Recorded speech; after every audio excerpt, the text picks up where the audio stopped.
तर पोट्ट्यांनो, मी आलो होतो आज बँक ऑफ बडोदा ना. बँक ऑफ बडोदामध्ये मला जॉब लागून जाते, तर माझी हसी तर थांबतच नव्हती ना. हसी नाही थांबल्याच्याबद्दल तर तुम्हाला सांगतो मी पहिल्यापासून. तर जय श्रीराम मित्रांनो, तुमच्या छोटासा ब्लॉगमध्ये माझ्या स्वागत आहे ना. माझ्या स्वागत असल्यामुळे तर मी घालतो पहिले चप्पल. तर चप्पल घालून येतो आपल्या मम्मीला सोडाले, कारण की माझी मम्मी आहे ऑफिसर. तर ऑफिसमध्ये सोडून सन्या मग आपण निघून जातो. याले पकडून सीधा येऊन जातो फाईल घ्यायले, कारण की आपले डॉक्युमेंट्स इकडे तिकडे पडले होते, ते एक जगा सेट करून सन्या मस्त आपली बँक ऑफ बडोदासाठी निघून जातो. तर बँक ऑफ बडोदासाठी मी फाईल घेऊन तर निघून जातो ना. फाईल घेऊन आल्यावरती मग आपली जॉब तर लागून जाते ना. माझी हसी खुशी तर थांबतच नव्हती, कारण की जॉब भेटून गेली मला. तर जॉब भेटल्याच्या मला काही जॉब भेटली माहिती आहे का तुम्हाला?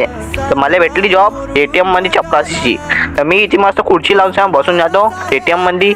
लोकांपेक्षा जास्त तर माझे मित्र जे होते ते, तर माझी फॅन पण एवढी आहे का मला पावाले लोक बाहेरून येत होते का नवीन चपराशी बनला म्हणून. तर तुम्हाला भेटतो नेक्स्ट ब्लॉग मध्ये. पाहिलं होत जे सपन